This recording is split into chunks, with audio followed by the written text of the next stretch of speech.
Alright guys, this is your warning that this video contains spoilers. If you haven't watched the movie yet and you don't want to hear any spoilers, then go ahead and pause this video now and I'll see you back here after you've watched it. Again, this video contains major spoilers. If you don't want to hear any spoilers, please pause here. You have been warned. Hi, my name is Mara, and I'd like to thank you for taking the time to join me as I discuss one of my favorite things, movies, and more specifically, the art of storytelling. I'm someone who fancies herself a storyteller of sorts, but that's a discussion for another day. Since this is my first movie analysis that I'm sharing with you, I just wanted to let you know briefly what you can expect from my videos. If you're like me, you enjoy dissecting the films that you've watched and digging into what worked, what didn't work, what intrigued you, what sparked you to think or feel something new. And I want to share all of that with you guys. So throughout my videos, you'll get my thoughts on the film, and I'll be giving the films a rating of my own, as well as feedback directly to the filmmakers, should they ever encounter my videos. Hence the title of the channel, Have Your People Call My People. Alright, so while you're watching, please take a moment and like this video and subscribe to the channel. Be sure to click that little bell for notifications so you can join me for more movie discussions in the future. And I would very much appreciate to hear from you in the comments, to hear your thoughts about the films that I discuss, especially today's film, The Little Things. I'm so excited to talk about this film today. All right, here we go. The Little Things is a psychological thriller and crime drama starring Denzel Washington, Rami Malek, and Jared Leto. It's an original story written and directed by John Lee Hancock, who also wrote and directed The Blind Side. The film was released in theaters and on HBO Max on January 29, 2021. On the surface, the film appears to be your standard crime thriller that tells a not-so-unfamiliar story. A cop, haunted by the ghosts of victims from murders he didn't solve years ago, is now trying to find redemption from the past. It's 1990, and Denzel Washington's character, Joseph Deacon, aka Deke, is a Kern County deputy sheriff who we learn early on in the film is running from his former life as a homicide detective in Los Angeles. Despite his wishes, Deke gets sent to LA on what is supposed to be a quick assignment to pick up evidence. But once he gets there, his path collides with the new lead detective Jim Baxter, aka Jimmy, played by Rami Malek. Jimmy is hunting a serial killer of his own. Throughout the film, Denzel's character Deke tells us over and over, the past becomes the future becomes the past. And the movie sets us up to expect that the resolution Jimmy and Deke are each searching for is going to be found through their connection with each other. Enter Jared Leto's character Albert Sparma, who Deke and Jimmy come to suspect is the serial killer they're searching for. Or is he? Now, before I go further, I want to highlight the locations in the film for those who may be unfamiliar. Kern County is only about 2 to 2.5 hours north of LA. And it's notable that this distance is something that Deke clearly doesn't think twice about. Proof of this is seen when he hops in his truck to head to LA and says to his dog, "I'll see you tonight." Just keep that in mind as you get to know Deke and try to piece together your own theory on these murders. From the opening scene, Hancock creates an air of suspense that doesn't let up throughout the entirety of the film. And while there is an unexpected twist revealed about Deke's past by the end of the film, when the credits begin to roll, audiences are left to look closely at the little things to determine who the serial killer or killers actually are. Now, I don't know about you, but there were little things, small details throughout the film that left me feeling unsettled. And I suspect that's exactly Hancock's point. How often do we overlook or dismiss small things as we go about our lives? This tendency of wanting to give others the benefit of the doubt or not wanting to read too much into things is exactly what allows those who have an ulterior motive or ill intention to weave their webs around us. So what's the film really about? Is it a murder mystery? Is it a story about how even the best of us can fall prey to our flawed humanity? Or is it an exploration of what happens when the very people our society elevates to a position of authority, in this case, police officers, reject accountability and abuse their power? Sure, it's all of that. But the film also challenges us to look deeper at how these situations occur. And when we look closely, we'll see that Deke is the catalyst for everything. So let's jump down this rabbit hole together and examine 7 little things that reveal Deke's evolution or de-evolution further into darkness. As we dig in, it's important to acknowledge 2 possibilities. First, let's stay aware of the possibility of apophenia, the human tendency to see patterns and meanings in random information, which is totally possible the more you think over the details in this film. But I'll talk more about this later and where it occurred for me when I was putting together this video. Second, we must call out the possibility that we're totally being gaslit by Hancock. Not that I blame him. Trying to uncover the truth of what really happened in the film and who Deke is fun. Number 1, Deke is shady as f. Have you ever met a person whose behavior or words, no matter how slight or subtle, caused warning bells to go off in your mind that something was off about that person? For me, Deke is that guy. Of course, I ignored it at first because he's presented to us as a well-meaning protagonist who's just trying to do his job and solve a murder. But Deke's lies and manipulation start to emerge early on. He begins testing the limits of misdirecting and influencing Jimmy from their first night at Julie Brock's apartment. Deke rides with Jimmy back and forth to Julie Brock's crime scene, yet we gather from their conversation the next morning that despite having Jimmy's ear the entire night, Deke doesn't mention the window across the alley directly to Jimmy. Why is that? And later, after Deke realizes that the appliance store is a lead that needs to be followed, he lies to Jimmy and tells him that the 5 names on the list are employees from appliance stores in the area, plural. But we know that the names are only from one store. The landlady was certain that she'd scheduled to have a repairman come out from ABC Appliance. Was she mistaken on the store name? This is a detail that Hancock intentionally leaves unanswered. What we do know is that the old lady at ABC Appliance was meticulous with her record keeping. The short glimpse we're able to see shows us that her appointment book went back the entire year, but we don't get confirmation as to whether the old woman actually had an appointment scheduled for Julie's apartment at any point. If Deke is as shady as he seems, we can conclude that even if there was an appointment scheduled with ABC, the old woman's meticulous nature didn't allow room for Deke to play whatever game it is he's playing.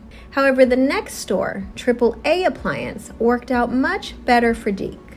We do get confirmation that there was an appointment scheduled and canceled for Julie's apartment at AAA, but it's the unorganized environment at AAA that lends itself useful to Deke as he spins his web. And then we have manipulation. There's a crucial moment in which Deke manipulates Sparma's interrogation. Before Sparma is brought in, Deke comes into the interrogation room and asks Jimmy if he can rearrange the table and chairs. Why? Deke was already going to have a full view of Sparma from the observation room, just like he had of Stan. It's later, when Deke asks to come in during the interrogation, that his motives become more obvious. As the interrogation progresses, Deke calls Sparma out for having an erection while viewing photos of homicide victims. But watching the scene, no one can actually see if what Deke is alleging is true. But then again, Sparma's a creep, so who's going to give Sparma the benefit of the doubt over Deke? And Deke certainly knew that when he arranged the table and chairs the way he did. Now, it's possible that by the time Sparma stands up, any arousal he was feeling could have subsided due to the tension in the room. But if Deke is the situational psychopath that I suspect he is, he exploited Jimmy's trust in that interrogation room.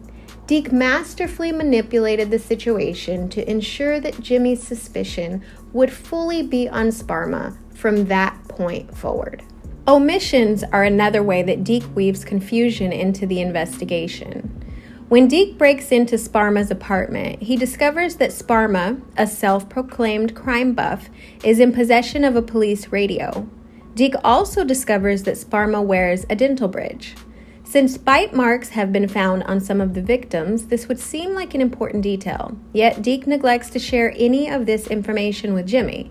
Information that may help Jimmy better determine if Sparma is in fact the killer he's looking for. The police radio easily explains how Sparma knew details of the case from 8 years ago, as well as how he knew the mile marker of the latest victim found in the river.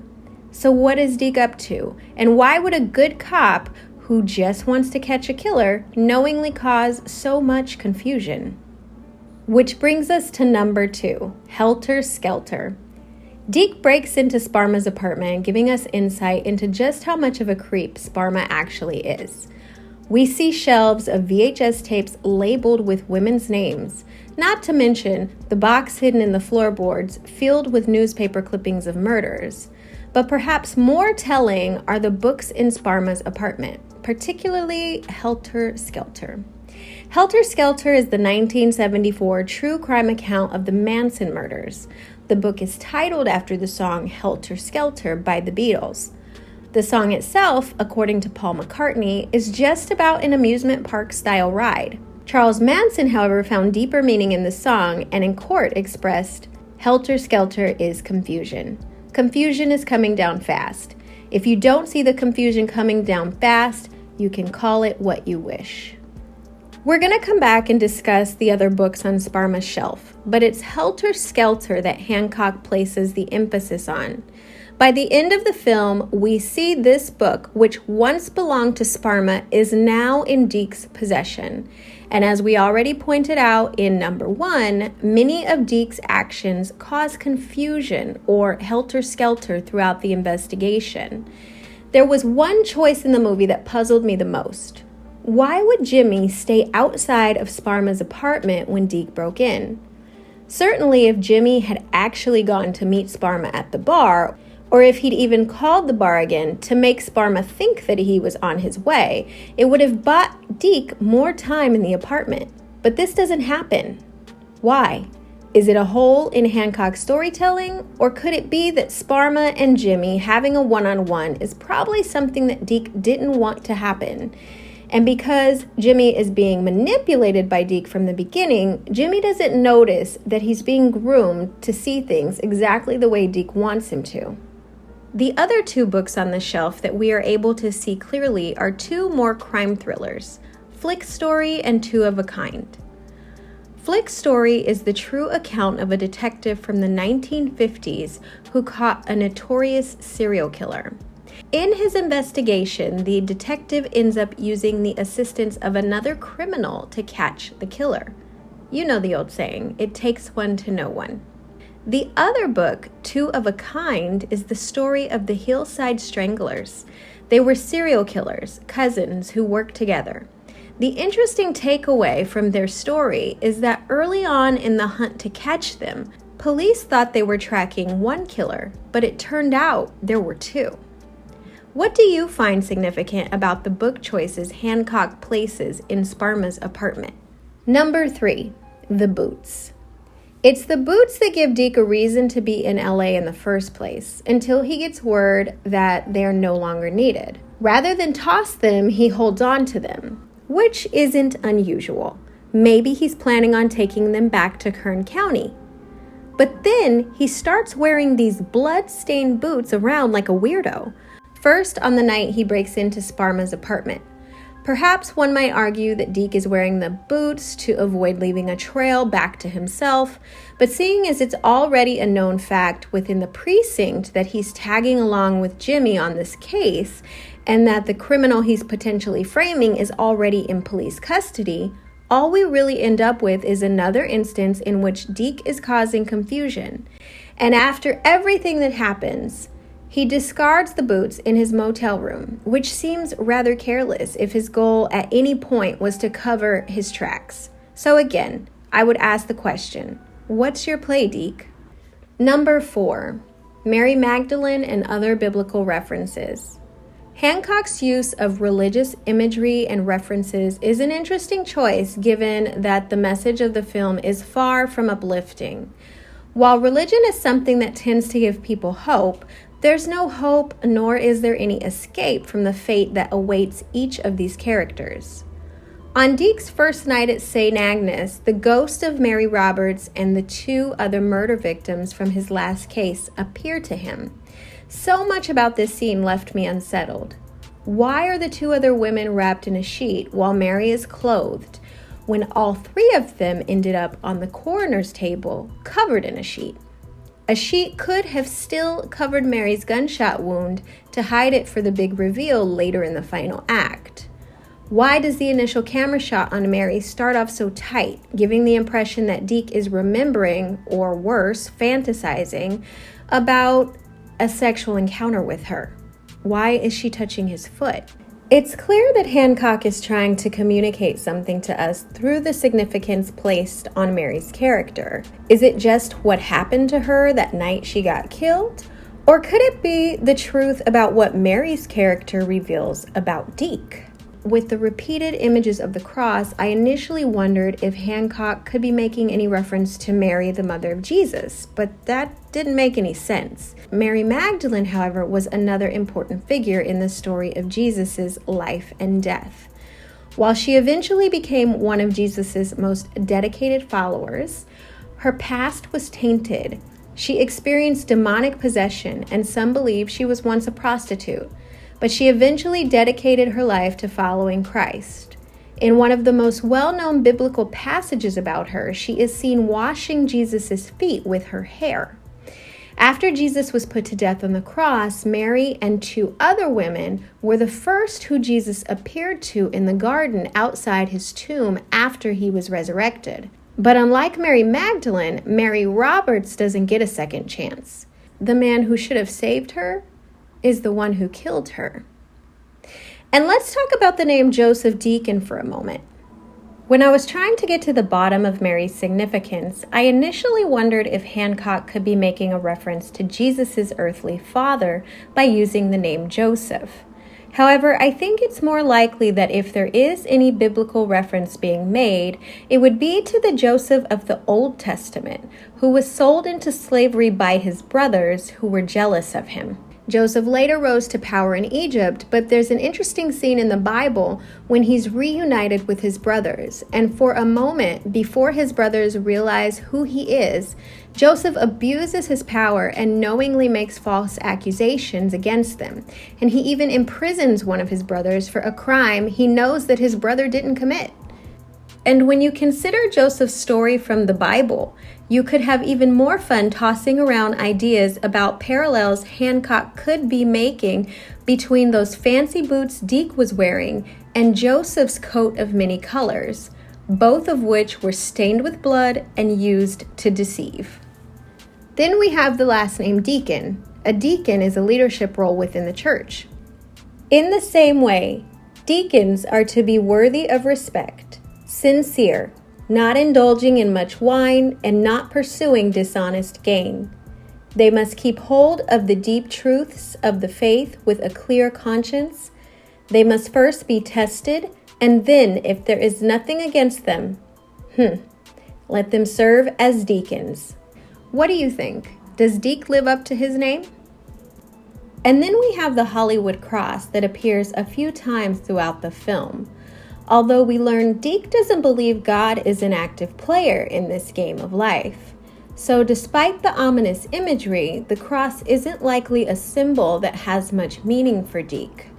More proof of this is when he sends Jimmy a final message that there are no angels. Number 5, the soundtrack. We'd be making a mistake if we overlooked Hancock's music selections, especially considering Deke's comment about how much oldies mean to him. It's interesting that while the film score is perfectly tense and elusive, sometimes hiding the motives and feelings of the characters, the selection of popular songs featured in the soundtrack gives us more insight into what's going on. From the first echoes of Rome by the B-52s, Hancock foreshadows Deke's description of the killer or killers. They're sharks who will die if they stop killing. Now, I'd like to put it on the record that I am in no way suggesting that Deke is the same killer from the opening scene. When we look closely at that scene, we can see that the figure who's chasing the girl is clearly not Deke. But back to the songs. One of the most revealing songs in the film is Tell It Like It Is by Aaron Neville. We hear the song playing when Deke goes to visit Flo at the morgue. It's interesting, or maybe creepy, that the lyrics to this song are so similar to Deke's monologue a few moments later when he's left alone with Julie's body. Go back and listen for yourself. What do you think? Life is too short to have sorrow. You may be here today and gone tomorrow. And then we have At Last by Etta James. At last. The song begins to play when Deke, who's already been behaving strangely, spots the cop car and coroner's van headed to the river. Whether Deke is an opportunist or his actions are something more calculated, his next opportunity to inch his way deeper into the case has come along. Now, Hancock has a little fun with My Guy by Mary Wells when Deke and Jimmy are tailing Sparma. Nothing you can take can tear me away from my guy. But the song's theme comes back at the end of the film when Jimmy, who's on the verge of a breakdown after killing Sparma, says, "He was our boy, Deke. I'm sure he was our boy." A moment later, Deke hugs Jimmy and says, "That's my boy," and kisses Jimmy on the cheek. It's a strange action, which seems to catch Jimmy's attention as well. What other clues did you find in the film's soundtrack? Number 6, the Red Barrette. Perhaps the most disturbing detail about Deke is his knowledge of Rhonda's Red Barrette. After Rhonda goes missing, Jimmy learns from Rhonda's parents that she always wore a red barrette when she went running. Jimmy only mentioned this detail to Deke once after he broke into Sparma's apartment. At the end of the film, Deke sends a red barrette he purchased to Jimmy to help ease Jimmy's guilt. The question is, how did Deke, who as far as we know never saw a photo of Rhonda's barrette, know the exact red barrette she wore? It's worth mentioning that the night Rhonda goes missing is Deke's first night in LA. He doesn't have a motel room that night, and as far as we see, he's out roaming the city. We do see him sitting in a coffee shop, but we don't have an account of his whereabouts the rest of the night. Before we get to the final piece of evidence revealing Deke's dark side, let's talk for a moment about red herrings. When Deke uncovers the hidden box in Sparma's apartment, we see that along with newspaper clippings about murders, the box also contains a red rabbit's foot and a woman's watch. It's unclear what Hancock may have been trying to tell us about Sparma's guilt or innocence with these items, since it was never revealed that the killer took souvenirs from the murders. But the combination of these two items, the rabbit's foot and the watch, plus Deke's comment about the dead girls being posed as if they were at a tea party, led me to toss around the idea of a possible connection to Alice in Wonderland. In that story, the rabbit leads Alice down a rabbit hole, much like Deke, who starts Jimmy on this collision course with Sparma by knowingly throwing undue suspicion on Sparma. The watch could also be a simple reference to time, which is literally locked in a box, pointing back to Deke's statement when he sees Mary's ghost that it's never over. The past becomes the future, becomes the past. Especially for someone like Deke, who despite everything he's been through and all these lessons he should have learned, has yet to truly change his ways. Now, I don't know about you, but this exploration of the little things has been interesting. But despite all the connections one can draw and the truths one can seem to uncover through the details, Hancock's storytelling leaves perhaps too much room for seeing things that just aren't there. Do you remember the TV show that was playing while Deke was creeping his way through Sparma's apartment? It was the 90s TV show O'Hara, starring Pat Morita, who played a detective. The particular episode that was on while Deke is in Sparma's apartment had a guest appearance by Brandon Lee. I was certain there must be a clue here, right? In the episode, Brandon Lee plays the grandson of a Yakuza boss. And even more interesting, one of the scenes that flashes on the screen follows a fight that happened right after Pat Morita's character had his home broken into. But it turns out there likely was no clue to be found here. In an interview, Hancock shared, "Brandon Lee was a very good friend. He read everything I wrote. When he read the first draft of this, The Little Things, he said, 'I have to be in this movie.' He died tragically in 1993, but I remembered Brandon had done an episode of O'Hara, and we got permission from the family to use it, so I got to keep my promise." Now that's a really cool piece of trivia about the film, but it's also proof that we have to be careful as we're examining the details and not drawing connections that aren't there. Number 7, no justice. On the surface, it would appear that Deke was haunted by Mary and the other women's murders. And of course, that he was suffering for having been the one to actually kill Mary. But Deke's actions show us that none of that is actually true. In the end, Deke discards Mary and the girls' files like trash.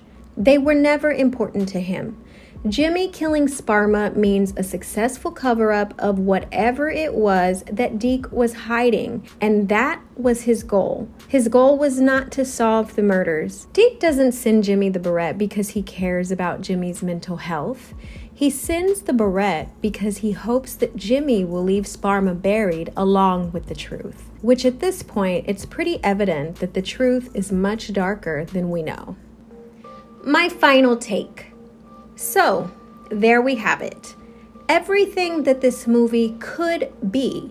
A true psychological thriller in which Hancock pushes the limits of storytelling and uses his audience's trust to his advantage. He presents Deke to us as the protagonist, yet allows Deke's true character to evade us at every turn.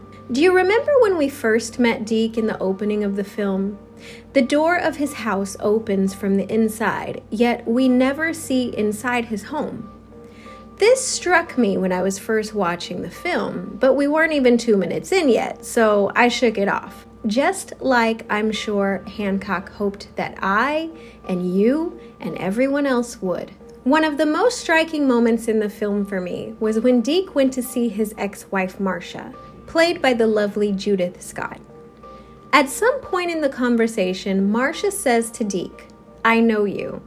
But as we come to learn, Marcia doesn't know Deke. Not completely.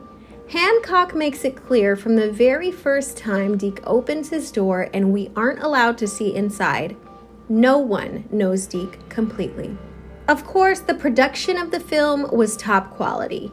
And as for the performances, when you dive deeper into the subtext of Hancock's script like we have, the acting by Washington, Malick, and Leto is, in a word, chilling. Remember my theory on the interrogation, that Deke was manipulating the situation by moving the tables around?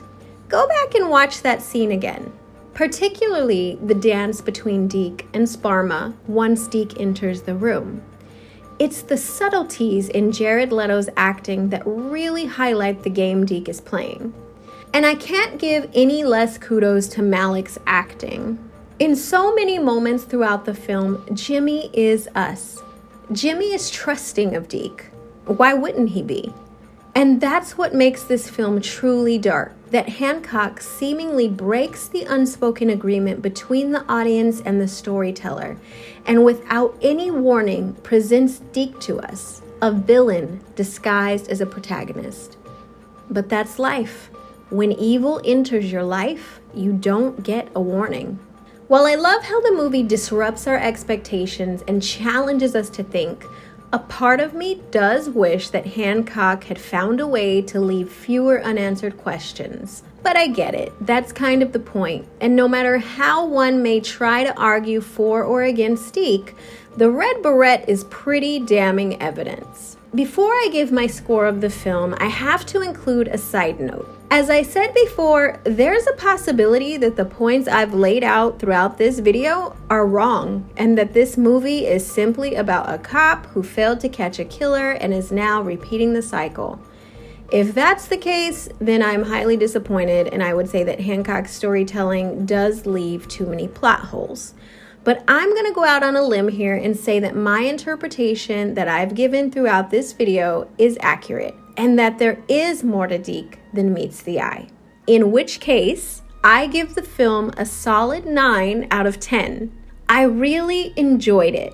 The audacity of Hancock to break the rules was refreshing, and as a writer myself, it is also inspiring. If by chance you haven't seen the film yet, and for some reason you watched this video through to the end, I would definitely recommend checking it out. As for my feedback to the filmmaker, to Mr. Hancock, I say, have your people, call my people, I'd love to work with you. Well guys, that does it for my look at the little things. I want to thank you for staying with me until the end of this video. I do hope you enjoyed it. I'd love to hear some of your thoughts and theories in the comments.